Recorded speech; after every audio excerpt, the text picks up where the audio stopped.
Iglesia Cristiana Celular Misionera.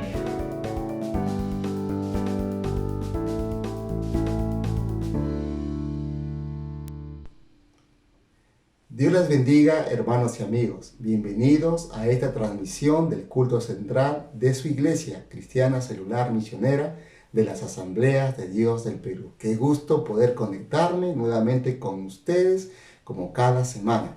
La Biblia dice en el libro de Proverbios, en el capítulo 14, versículo 30, la paz en el corazón da salud al cuerpo. Los celos son como cáncer en los huesos. Para el servicio de hoy, asegúrese de invitar a los integrantes de su familia, porque hoy continuaremos con la serie El peregrinaje de la vida. Y hoy hablaremos respecto a los celos en las familias del patriarca Jacob. Y esos celos también hoy están vigentes en las familias. Y si usted y yo no los tenemos presentes, puedan ser que estén destruyéndolo, que estén dañándolo. Y si no lo solucionamos, traerán ruina temporal y ruina eterna. Vamos a orar al Señor, vamos a darle gracias por este culto de adoración. Padre Celestial, estamos agradecidos a ti. Tú eres el Señor en los cielos y en la tierra. Tú eres el Dios vivo. Tú eres el Dios real. Tú eres el Señor de las familias. Tú eres el que instituiste la familia. Tú gobiernas las familias de la tierra. Hoy, Señor, cada familia se ha reunido, Señor, para escuchar tu palabra, para alabarte, para glorificarte, para reconocer que cada familia, Señor, tiene propósito solamente en Cristo. Hoy cada familia se ha reunido para darte alabanza y darte honor. Te entregamos este servicio, Señor, que tu nombre sea glorificado, que tu Espíritu Santo tome control de cada momento que vamos a tener, Señor, y que allí tu palabra se glorifique en los hogares. Gracias, Señor, toda la alabanza es para ti. Ahora vamos a alabar al Señor. Amén.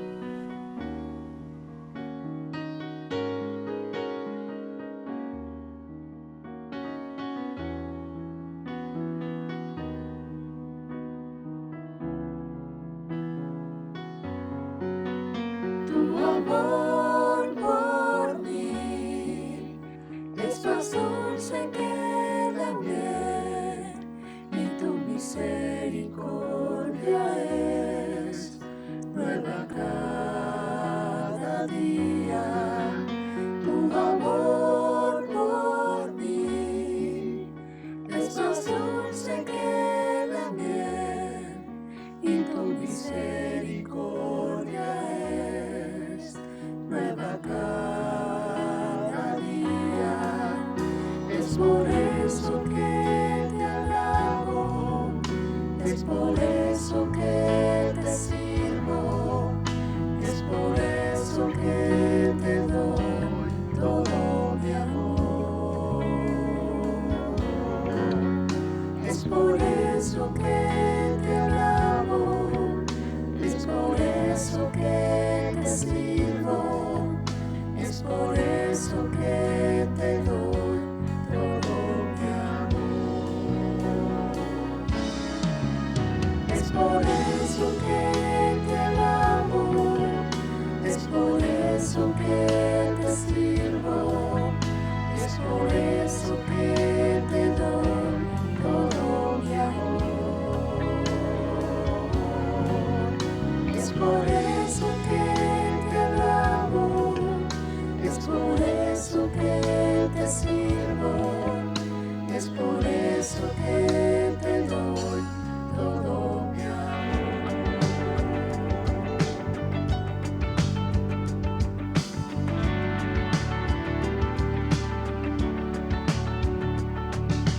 Yo te busco, yo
Escuchemos la palabra del Señor. Bienvenidos a todos ustedes, amados hermanos. Gracias por estar conectados. Gracias porque hoy es un nuevo día, hoy es domingo. Empezamos la semana y para nosotros es muy importante saber que es maravilloso empezar la semana en Dios. Siempre, cada vez que uno empieza la semana en Dios, siempre será bueno para cada persona que desea que la vida le tenga luz, tenga horizonte, hacia dónde va cada semana, es muy importante. Bien, cada semana estamos viendo una serie, El peregrinaje de la vida. Y para nosotros es importante que sigamos en este proceso. Estamos entrando a la semana 12 de nuestra serie sobre el peregrinaje de la vida. Y hoy tendremos un nuevo tema. Hoy hablaremos sobre los celos en el seno familiar. Cuando llegamos al capítulo 37 del libro del Génesis, encontramos esta pequeña historia de celos en la familia y cómo es que se da y cómo se va desarrollando y cuáles son algunas cosas, sucesos que ocurren en una familia que tiene esta situación y que a veces se repite también en las familias de hoy, que no son ajenos a ese tipo de situaciones.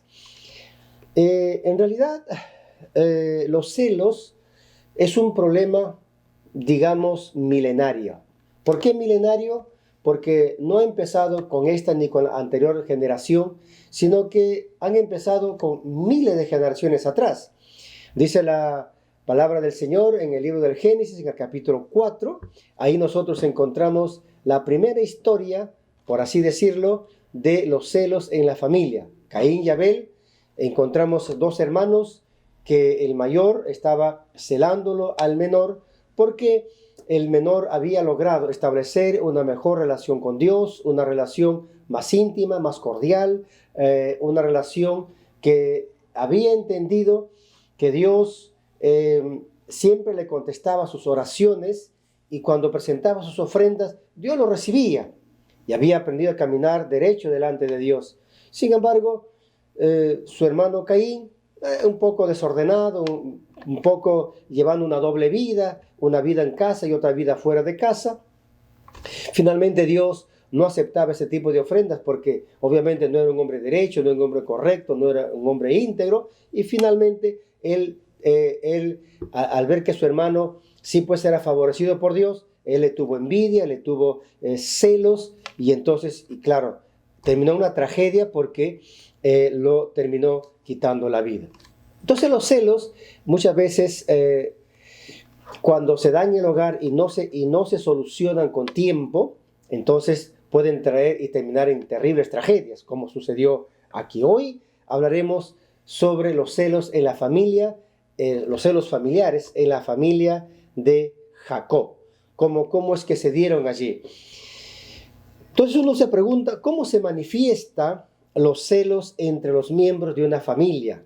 Bueno, los celos en realidad pueden manifestarse, pueden exteriorizarse de distintas maneras, pueden darse de muchas formas, pueden darse a conocer esos celos. Los celos son producto, digamos, de envidia, son productos de reacciones que consideramos que se nos ha sido arrebatado o consideramos que no hemos sido privilegiados por ciertas cosas y entonces por eso vienen los celos. Pero hay celos que a veces son producidos por los padres, hay celos que a veces son producidos dentro del seno de la familia. Ahora, si son producidos dentro del seno de la familia, hay que tratar de buscar que eso se solucione antes que venga una tragedia ahí. Bien, vamos a ir metiéndonos entonces y ver cómo se manifiestan los celos entre los miembros de una familia. Aquí, en este pasaje, vamos a encontrar 4 maneras de manifestaciones de esos celos familiares. Obviamente no son los únicos, hay otro tipo de manifestaciones, cómo se puede dar a conocer los celos familiares. Pero aquí, en este caso específico, puntual de este pasaje, encontramos por lo menos 4 maneras que se desenvolvieron o que se manifestaron los celos. La primera manifestación fue mostrando conductas inapropiadas entre sus miembros. Eso fue la primera manifestación. Dice ahí en el versículo 1 y el versículo 2, habla sobre Jacob, que había estado en la tierra, dice, donde moraba con su padre, en la tierra de Canaán. Esta es la historia de la familia de Jacob. José, siendo de edad de 17 años, apacentaba las ovejas con sus hermanos, y el joven estaba con los hijos de Bilha y con los hijos de Silpa, mujeres de su padre, e informaba José a su padre la mala fama de ellos. El versículo 1 y versículo 2 habla acerca de este pequeño resumen. Aquí vemos primeramente cómo los hijos muestran una conducta inapropiada. Los hijos de Silpa y los hijos de Bilha eran las mujeres de Jacob, que eran siervas de tanto de Lea como de Raquel. Entonces el relato nos comienza a mencionar que en esta familia los hijos habían llegado a tener una mala conducta, una doble vida. Llevaban una vida en la casa que se mostraban hijos correctos, hijos derechos, y cuando salían de la casa, ellos eran realmente como ellos consideraban que debían de ser. Así que luego dice que habla de José, que un joven que tenía 17 años, que había sido unido al trabajo familiar del pastoreo.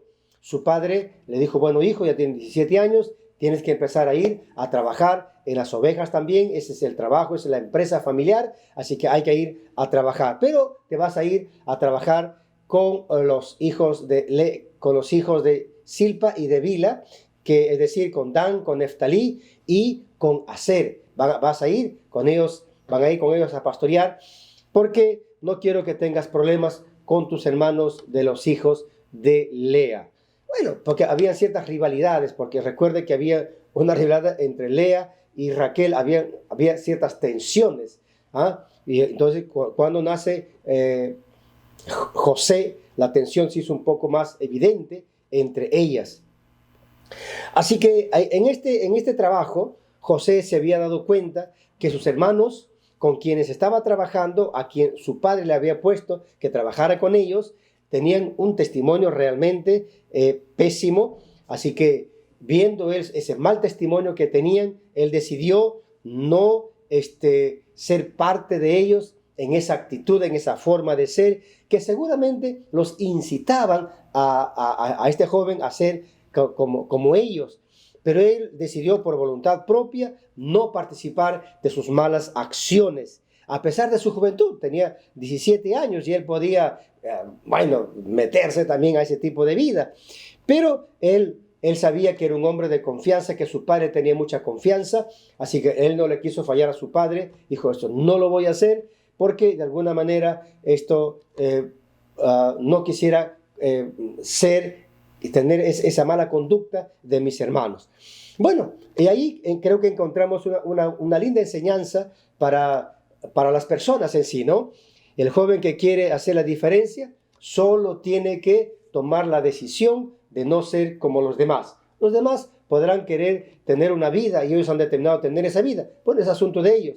Pero usted no sea parte de ellos. No diga, mis hermanos me empujaron, mis amigos me empujaron, mis parientes me empujaron. Ellos pueden tener la vida que ellos quieran, pero un joven debe tener la decisión de tener los principios morales con los que fue formado en casa. Y este joven, José, había sido privilegiado, que tuvo la oportunidad, digamos así, que fue criado, tuvo la dicha de disfrutar de la presencia de su padre en casa, porque cuando José nace, ya Jacob ya no estaba yendo casi al pastoreo, o sea, iba de tiempo en tiempo, porque ya se había hecho más adulto, y entonces él comenzó a replegarse a casa, y los hijos que ya eran grandes comenzaron a salir hacia el pastorado. Así que poco a poco los hijos fueron tomando el control del negocio familiar, y el papá desde casa hacía lo suyo,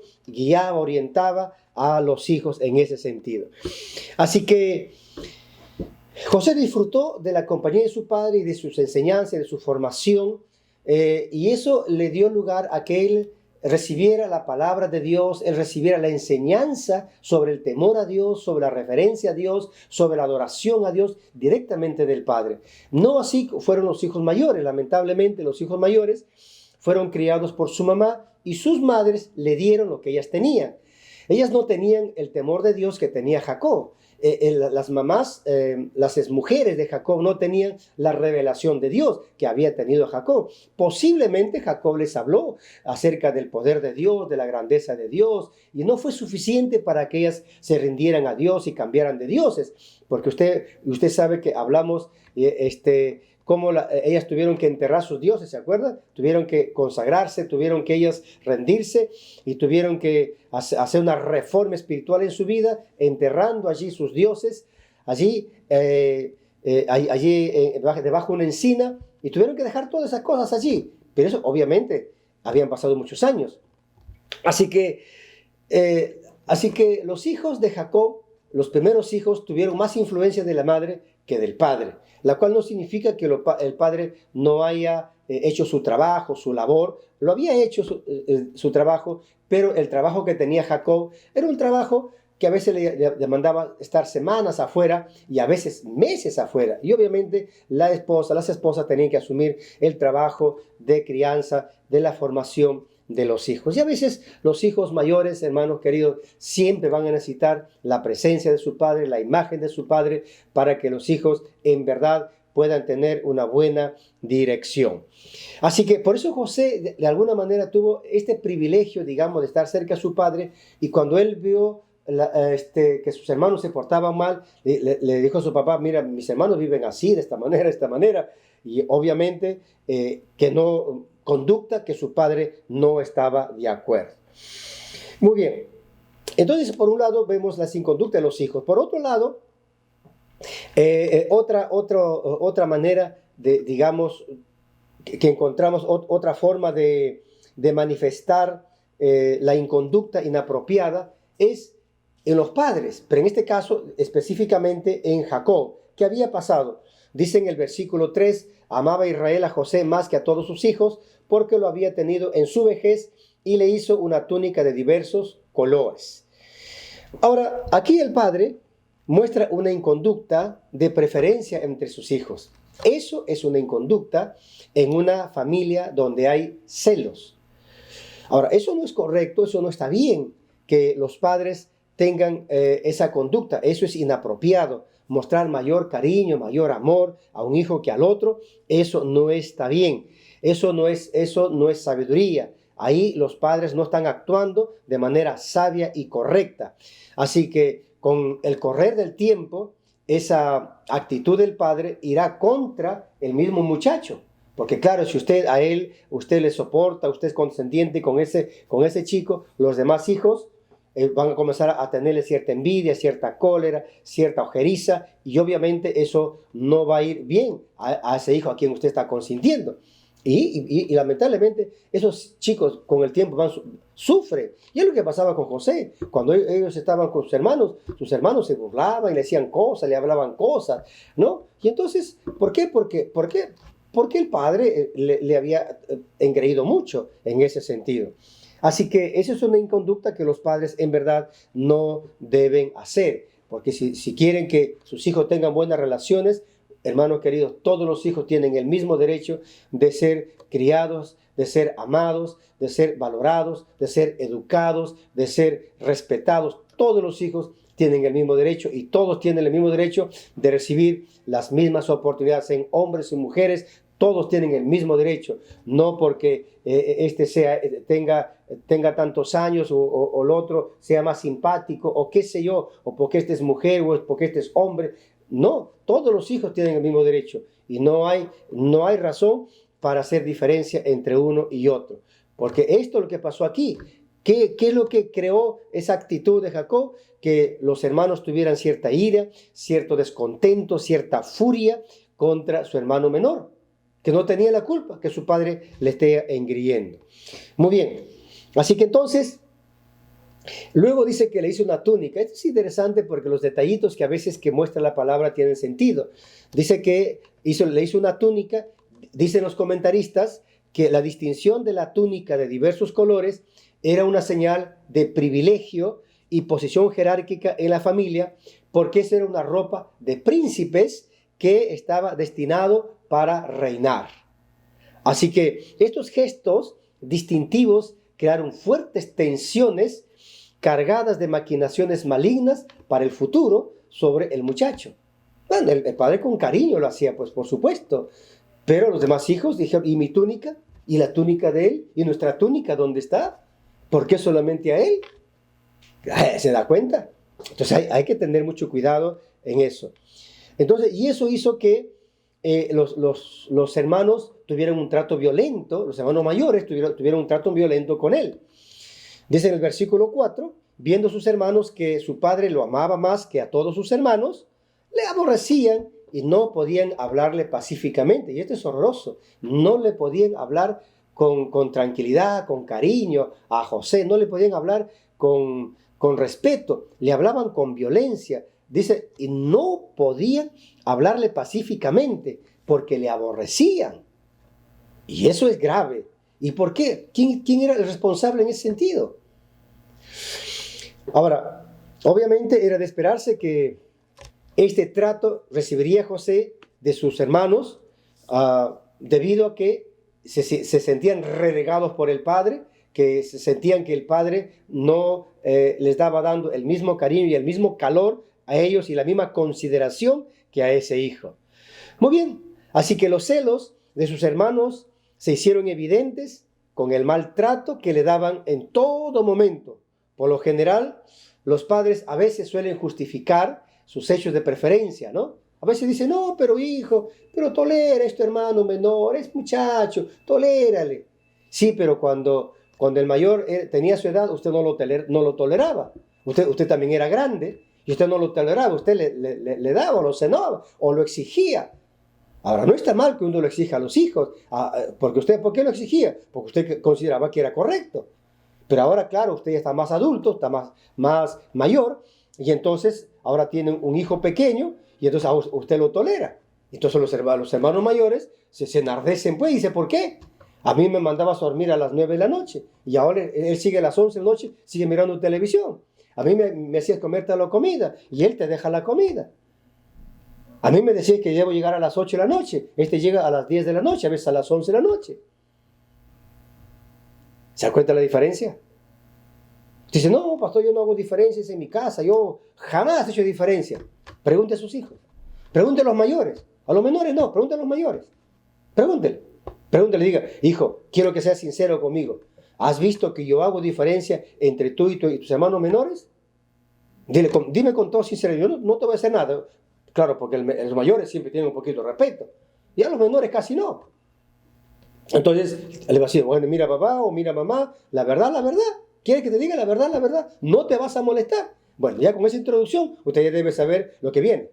Porque claro, porque entonces eso se llama hacer diferencia, y eso crea malestar en los hijos.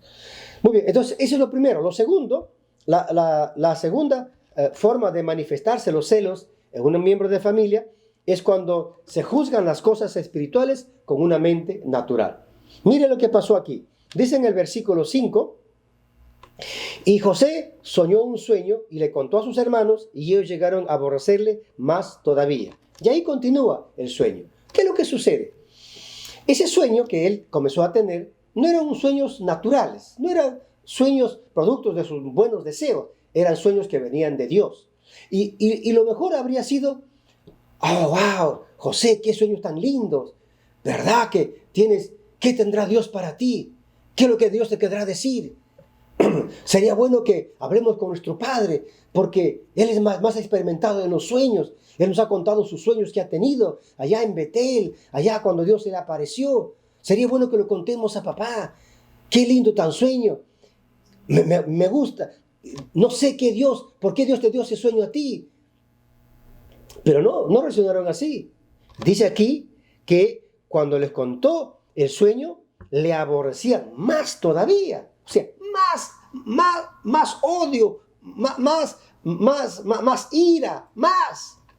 ¿Ah? ¿Se da cuenta? Entonces, ¿por qué? Porque ellos consideraban que José tenía la intención de señorearse. Ellos consideraban que José soñaba con ser el señor de sus hermanos, con ser la autoridad de sus hermanos, soñaba con estar por encima de todos sus hermanos. Y claro, entonces los hermanos comenzaron a tener mucha rabia, y decir, ¿qué se cree este? ¿Qué se ha creído este? ¿Qué se ha creído? Entonces, claro, se molestaron mucho, ¿verdad? Se molestaron mucho. Entonces, ¿y eso por qué? Porque no aprendieron a juzgar las cosas divinas con una mente espiritual. Lo juzgaron con una mente natural.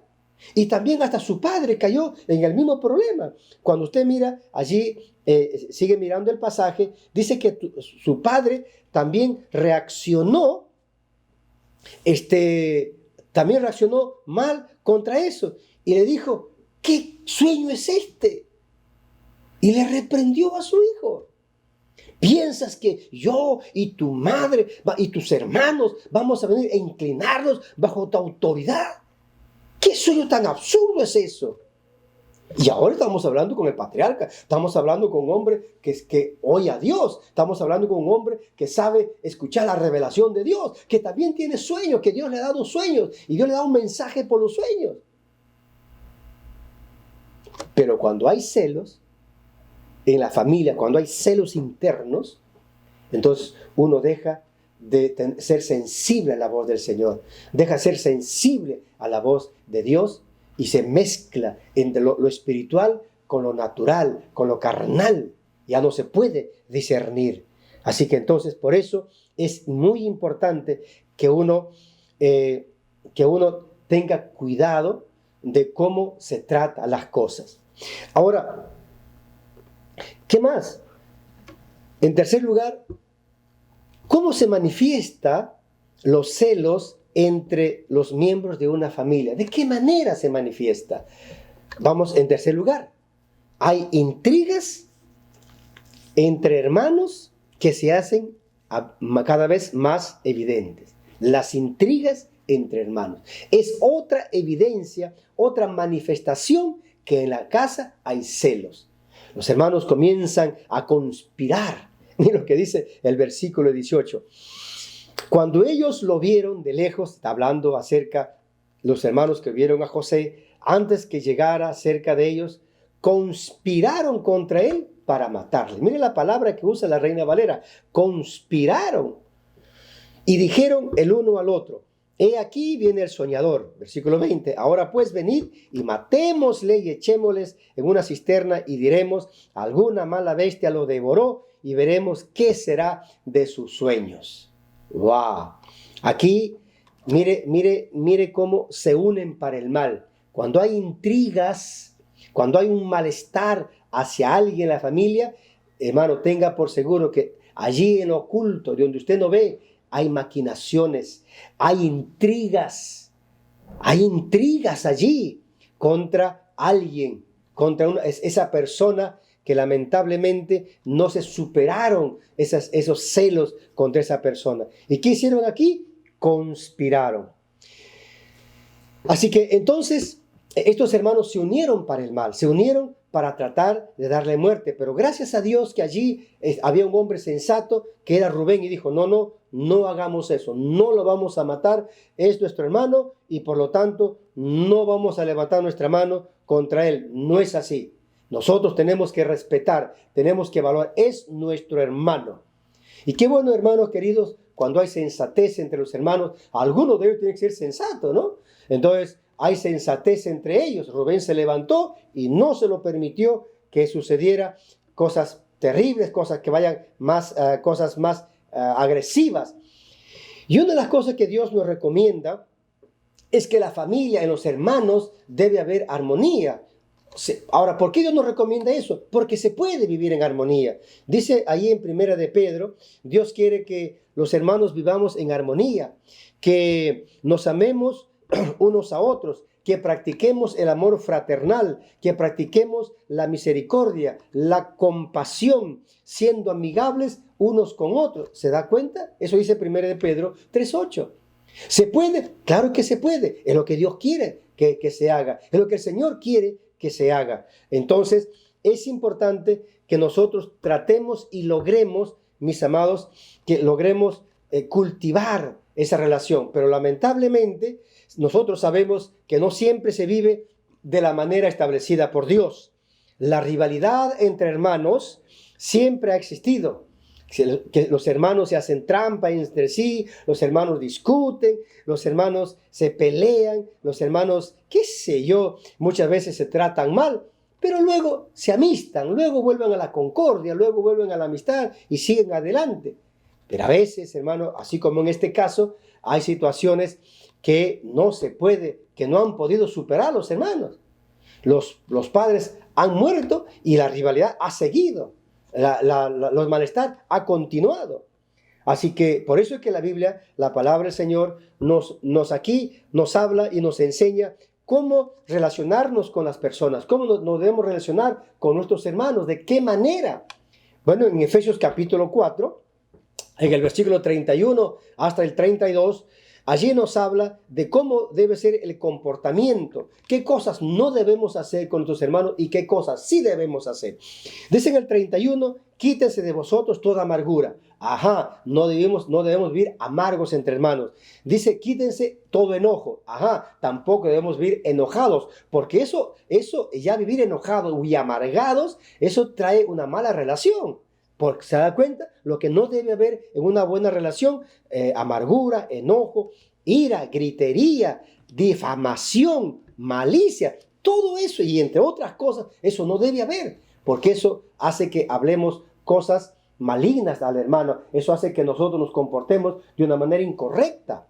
Por eso tenemos que buscar que nosotros, cuando nos hablamos, cuando nosotros nos dirigimos a la familia, cuando nosotros nos dirigimos a los hermanos, debemos nosotros dirigirnos con buenas palabras. ¿Y cuáles son esas buenas palabras? Dice, sed benignos, es decir, que debemos ser apacibles. Así tenemos que tratarnos, con misericordia, debemos tratarnos con perdón, dispuestos a perdonar. Dispuestos a perdonar. ¿Por qué? Porque eso nos ayuda, hermano, a ser humildes. El hombre humilde puede lograr muchas cosas en la vida.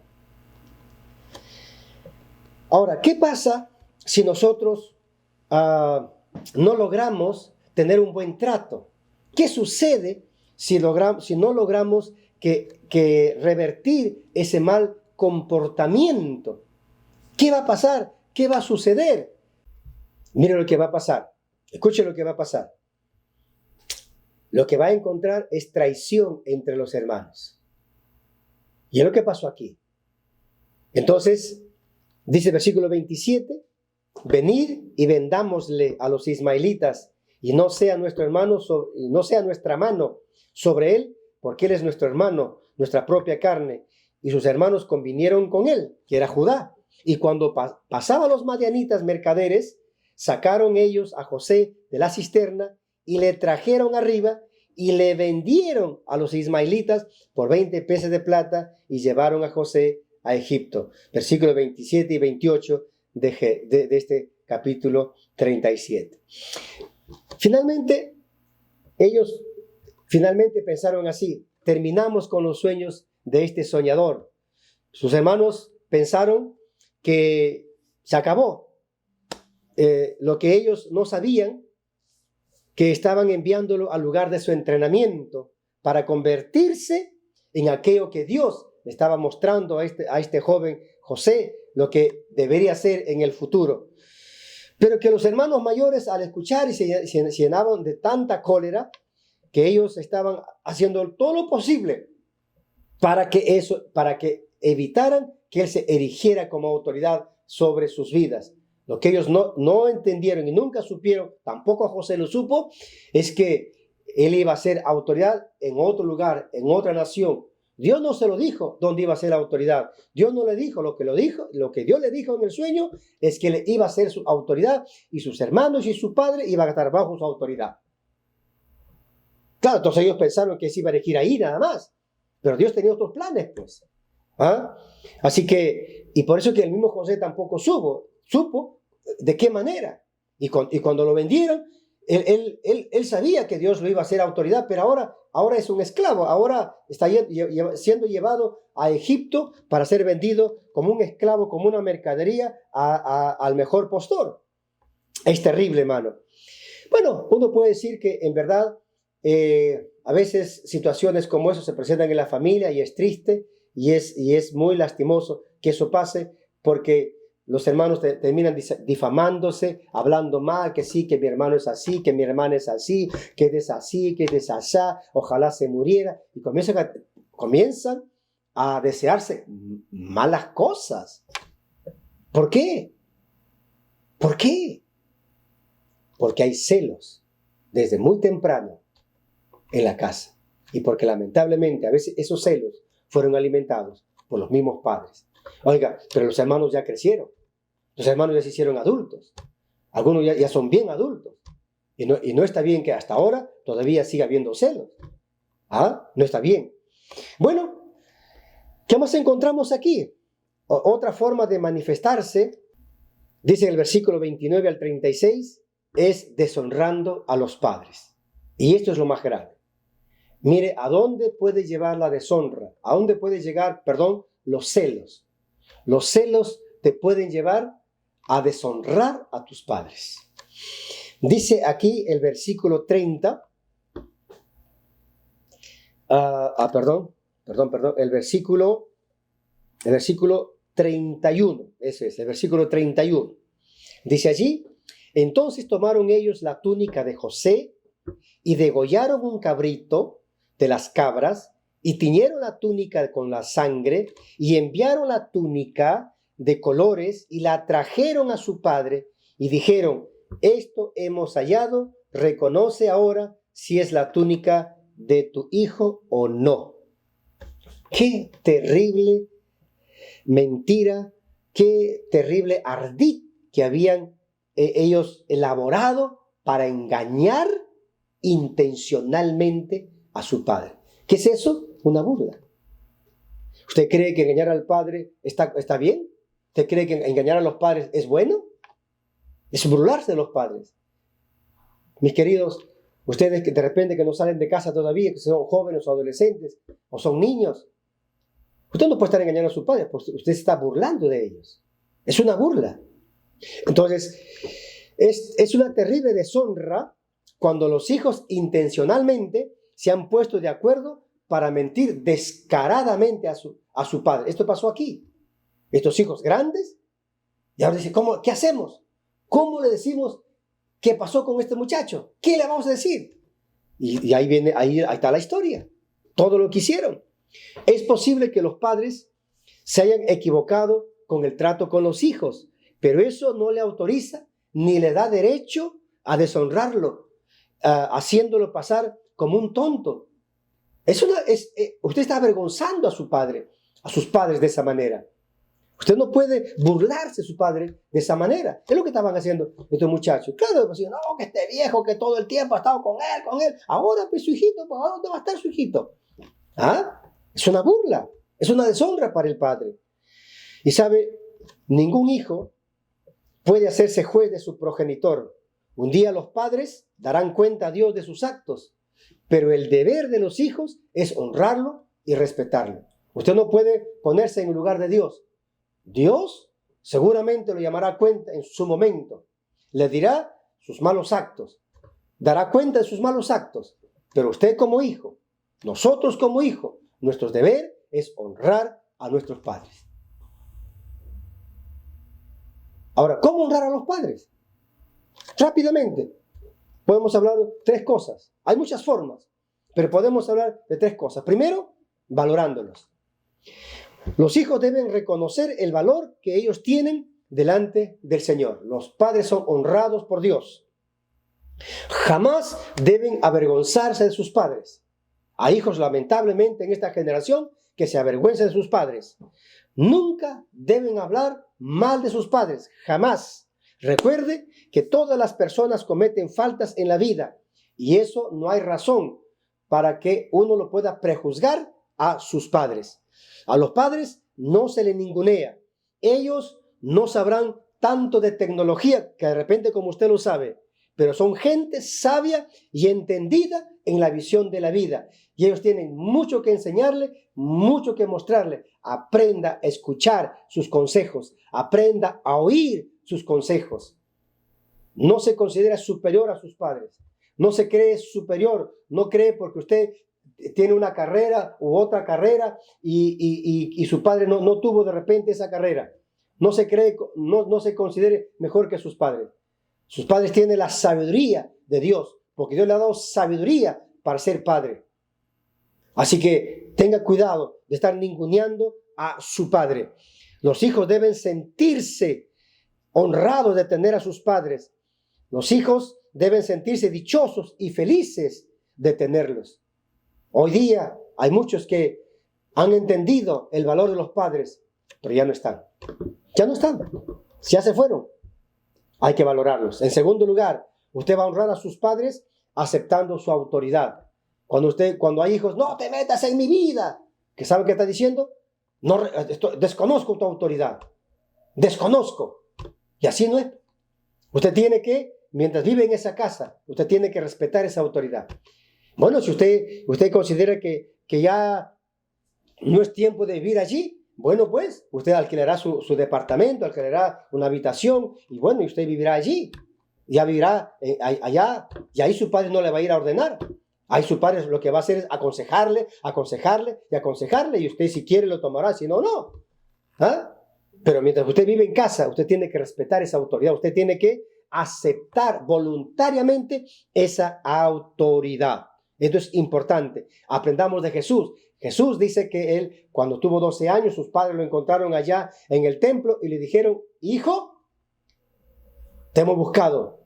Y después de haberle dicho muchas cosas, dice que él se sometió, se sujetó y volvió con ellos a la casa, a Nazaret. Entonces uno tiene que sujetarse voluntariamente. Él no se fue refunfuñando. ¿Por qué mi padre es Dios? Yo tengo que hacer la obra de Dios. ¿Por qué se meten en mi vida? No. Dijo, está bien. Está bien, me voy con ustedes. Es aceptar la autoridad. Tienes que aprender, joven, a aceptar la autoridad de tu padre, de tu madre. Tienes que aceptar, son tus padres. Dios les da autoridad. Ellos tienen la autoridad de parte de Dios. Y por lo tanto, tienes que ver por eso. Y otro aspecto, trátalos con respeto. Esto es importante. Trátalos con respeto. El respeto parte desde la manera como te diriges a él o a ellos. ¿Con qué motivaciones o con qué intenciones? Eso es el respeto. No estamos tratando de decir que los padres son perfectos. Ya les dijimos que no hay padre perfecto. Sin embargo, es posible que en el pasado tus padres se hayan equivocado, y seguro que se han equivocado, porque no hay padre perfecto. Y algunas de repente de sus correcciones han sido muy duras, o sus palabras han sido muy duras contra ti. Te ha herido tus sentimientos, te ha herido tus emociones, estás herido, tienes resentimiento contra ellos, tienes un malestar contra ellos, tu corazón está herido, está dañado. Pero eso no te da derecho a que le hables irrespetuosamente. Eso no te da derecho para tú tratarlos como lo estás tratando mal. Eso no te da derecho. ¿Por qué? Porque tú ya eres un hombre grande, eres un joven grande. Y por lo tanto, tú tienes que saber que los hombres se equivocan, pues. Y por lo tanto, hay que buscar tratarles bien. Honrar es tratarlo bien, respetar a los padres. Dice el Señor en cuanto a eso, mire, y esta es una palabra tremenda. Y eso quiero que ustedes, en verdad, lo mediten bien. Y si lo pueden anotar, anótenlo. En el libro de Proverbios 30:17, mire lo que dice Dios para aquellos, cómo se debe tratar a los padres. Cuidado con el trato, dicen lo que dice aquí. El que mira a su padre con desprecio y se burla de su madre anciana, merece que los cuervos le saquen los ojos y que los aguiluchos lo devoren. En la versión Dios habla hoy. El burlarse de los padres y dejar de apreciar a la madre traerá una terrible desgracia, lo que está diciendo aquí el Señor, a las personas que lo hagan. Porque ya no están mirando a sus padres con el valor y la honra que ellos merecen. Estos merecen, dice, que los cuervos le saquen los ojos y los ojos malignos que tienen. ¿Por qué? Porque están mirando a sus padres con ojos altivos, con ojos violentos, con ojos despreciativos. Y entonces dice el proverbio, esos ojos necesitan ser sacados por los cuervos y tragados por sus crías. Terrible. ¿Por qué? Porque son ojos malignos, ojos perversos. Mire, ¿cuántos padres decrépitos hay en las familias de nuestra sociedad que han perdido valor, estima, cariño, amor ante los ojos de sus hijos? Algunos han sido abandonados en un asilo, mientras que otros han sido abandonados a su suerte en sus propias casas. Ya no los visitan, ya no los llaman de repente, y si viven en el extranjero, peor, ni una nota, nada. Entonces sufren lamentablemente ese vacío de los hijos, estos padres. Son épocas, hermanos, que estamos viviendo donde hay mucho conocimiento. Nuestros jóvenes son muchos, tienen mucho conocimiento, pero tienen el alma vacía, el corazón frío, y lamentablemente no hay afecto, no hay cariño, no hay amor a estos padres. Y Dios dice, hay que honrarlo. Mire, Jesucristo dejó bien sentado su posición doctrinal sobre el honrar a los padres. Él nunca fue gris en sus enseñanzas. Tampoco trataba de acomodar sus enseñanzas a la tradición de la época. Jesús sabía que la única autoridad suficiente para que aprendiéramos a honrar a los padres era la Biblia. Y él tomó un pasaje de la Biblia y dijo, Mateo 15:4, porque Dios mandó diciendo, dice Jesús, honra a tu padre y a tu madre, y el que maldiga al padre o a la madre, muera irreversiblemente. En un solo versículo, el Señor menciona dos pasajes del Antiguo Testamento. ¿Qué pasajes ha mencionado el Señor? Por un lado ha mencionado Éxodo 20:12 y por otro lado ha mencionado Éxodo 21:15 y 17. ¿Qué dice Éxodo 20:12? Honra a tu padre y a tu madre para que tus días se alarguen en la tierra que Jehová tu Dios te da. Éxodo 21:15. El que hiriere a su padre o a su madre morirá. 17. Igualmente el que maldijere a su madre o a su padre morirá. Mire, ¿qué es lo que está diciendo? Jesús está diciendo que es un pecado grave delante de Dios herir los sentimientos y las emociones de sus padres. ¿Cuántos padres andan llorando por mal comportamiento de sus hijos? ¿Cuántos padres andan allí sufriendo porque los hijos los han maltratado emocionalmente o los maltratan emocionalmente? Jesús dice, las personas que hieren, dice el pasaje, igualmente dice, el que hiriere a su padre o a su madre morirá. O sea, merecen la muerte, porque son hijos sin corazón, son hijos desalmados. Terrible. Dios condena que los hijos le hagan llorar a sus padres. Dios condena esa actitud. Entonces, los que están haciendo quebrantar el corazón amoroso de sus padres, Jesús alzó la voz, porque en su tiempo de Jesús también habían malos hijos. Jesús dijo, basta de tanta deshonra, no sean ingratos con el ser que les trajo a la vida, que se entregó para criarlos, para formarlos, para entrenarlos, para protegerlos, para alimentarlos, que dejando de comer, dejando de vestirse, les alimentó y les vistió. No sean ingratos con ellos, basta de tanta ingratitud. Jesús puso los puntos sobre las i, porque sabía que en ese tiempo también había gente ingrata, gente infiel a sus padres. Hermanos, tenemos que aprender nosotros a mirar con los ojos del Señor y honrar a nuestros padres. El siguiente versículo, voy terminando, que menciona aquí, dice, y el que maldijere a su padre o a su madre, morirá. Maldecir, ¿sabe qué es? Es hablar mal. Usted no puede andar diciendo, sí, que mi mamá es así, que mi mamá es así, que mi papá es así, este viejo es así. Usted no puede andar diciendo eso. Usted está desnudando las debilidades de su padre ante los demás. ¿Sabe lo que le pasó a Cam cuando vio a su padre desnudo? En vez de cubrirlo, ¿qué lo hizo? Se rió, se burló. ¿Y qué ganó? Maldición. ¿Por qué? Porque los hijos no debemos estar sacando las debilidades de nuestros padres, mostrándolo a todo el mundo. No, debemos cubrirlos. Son nuestros padres. Ellos son nuestros progenitores. Dios les ha usado a ellos para traernos a este mundo y nos han formado, nos han criado. Amémoslo. Son nuestros padres.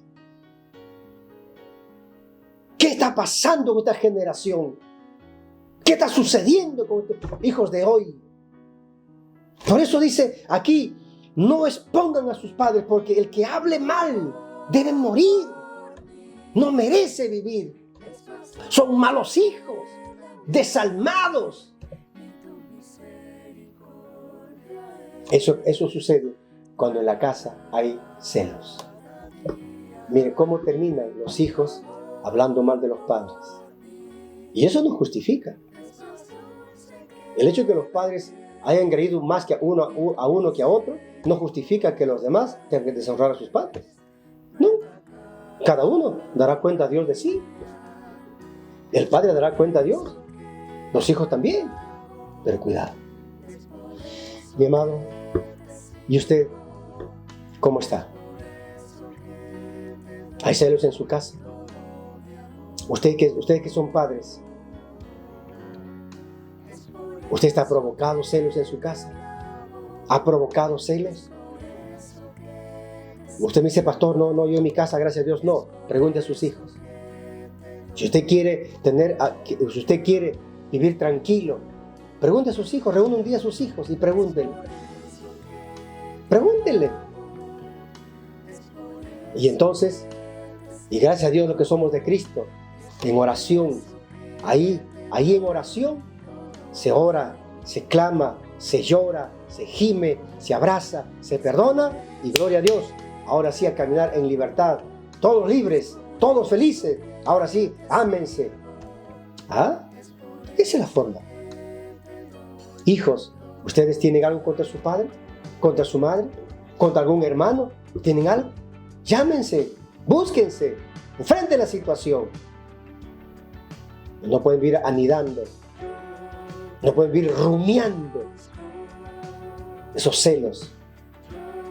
¿Por qué? Porque tu corazón va a seguir sangrando, supurando resentimiento, amargura. Y no serás libre. Y dice la palabra del Señor que muchos van a perder su salvación por tener alguna raíz de amargura en el corazón.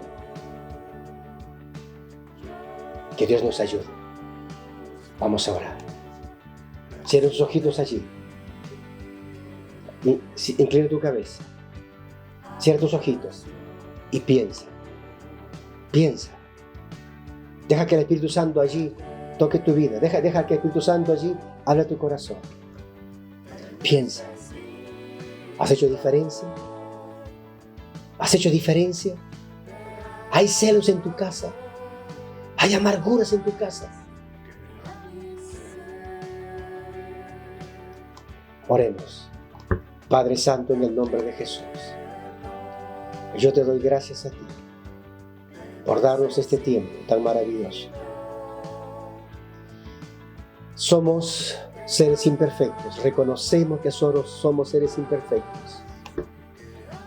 Nos hemos equivocado, te hemos fallado. Nuestras familias han hecho daño.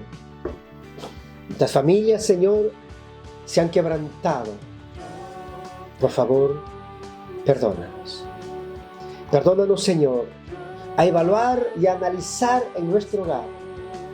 Que nosotros podamos evaluar nuestro hogar y sincerar, Señor, nuestro corazón. En verdad, no hay celos, no hay resentimientos, no hay amarguras, no hay dolores. Dios, todo dolor Quita, Señor. Quita todo dolor. Te ruego y te suplico. Sánanos. Tú sanas, Señor, nuestro corazón. Tú sanas, Señor. Tú eres el que repara, Señor, los corazones. Repara. No juzgaremos jamás a nuestros padres.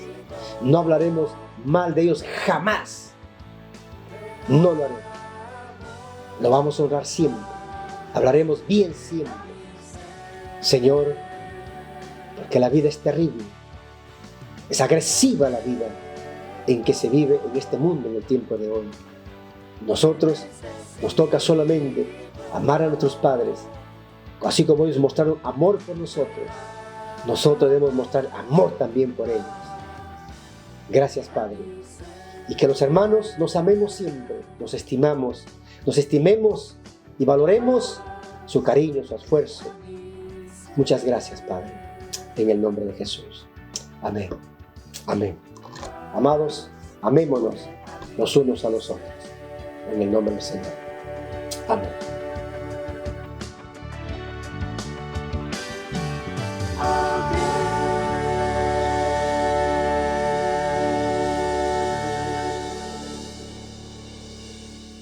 Muchísimas gracias por acompañarnos una semana más en este culto de adoración, donde aprendimos que los celos familiares nos dañan, nos hieren, nos lastiman, nos destruyen. Si usted recibió el mensaje de la palabra de Dios con una actitud correcta, estoy seguro que el Espíritu Santo traerá sanidad, traerá restauración, traerá fortaleza a tu familia. Ahora, permítame orar por las personas que han sido bendecidas en esta semana, en esta quincena, en este mes, y que van a ofrendar, van a diezmar y van a dar para la obra misionera. Dice el Señor en el libro de Efesios, en el capítulo 3, versículo 20, y ahora que toda la gloria sea para Dios, quien puede lograr mucho más de lo que pudiéramos pedir e incluso imaginar mediante su gran poder que actúa en nosotros. Vamos a orar. Padre Celestial, gracias por este tiempo.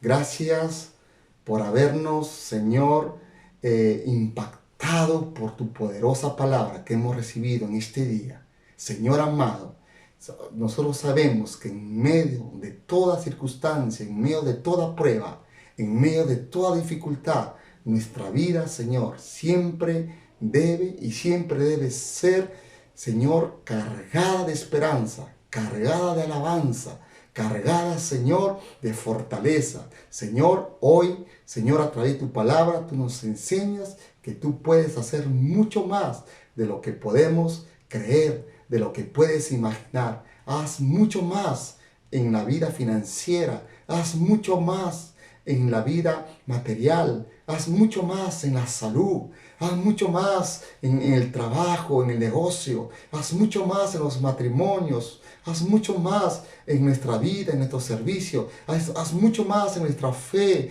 en nuestro liderazgo, haz mucho más, Señor, en todo lo que ponemos en nuestras manos, porque tú eres un Dios de mayores cosas. Gracias por este tiempo, Señor, en el nombre del Padre, del Hijo y del Espíritu Santo. Amén, amén y amén. Que sea tu mejor semana en tu vida, en tu familia, en tu trabajo, en tu negocio, en tu salud y sobre todo en la presencia de Dios. Los invito a que no se pierdan la próxima semana. Un abrazo para todos. Que Dios les bendiga.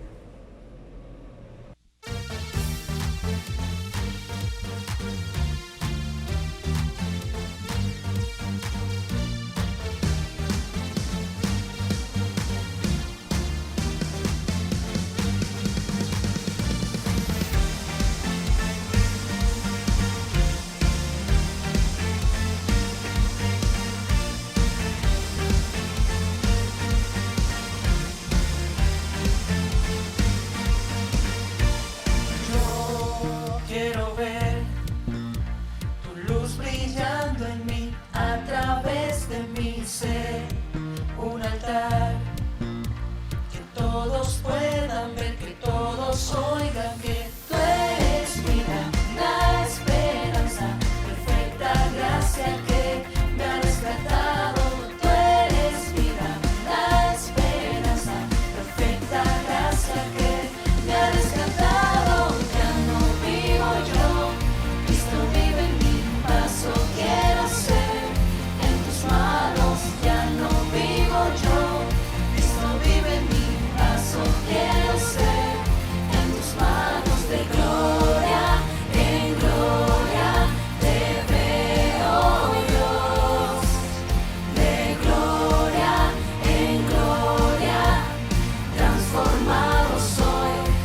Espíritu.